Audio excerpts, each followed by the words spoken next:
बघा, युद्ध कुणालाच हवं नसतं. युद्ध ही अतिशय अपरिहार्य आणि अप्रिय अशी आपत्ती आहे.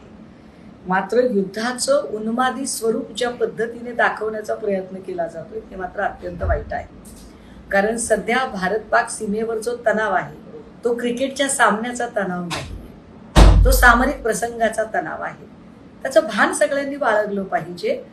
ज्या राजकीय पक्षांच्या लोकांना यात फार उन्माद साजरा करावा असा वाटतोय, त्यांनी याचा विचार केला पाहिजे की सीमेवर धारातीर्थी पडणारे जे लोक आहेत त्यांच्या कुटुंबियांची मानसिकता काय आहे.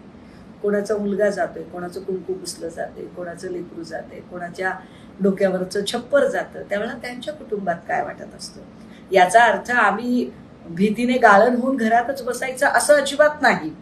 परंतु सीमेवर जवान धारातीर्थी पडत असताना त्याची बॅनरबाजी करत भाजपा जे अत्यंत गलिच्छ क्षयवादाचं राजकारण करत आहे ते अत्यंत निंदनीय आहे. कारण युद्ध हा सेलिब्रेशन करण्याचा इव्हेंट नव्हे.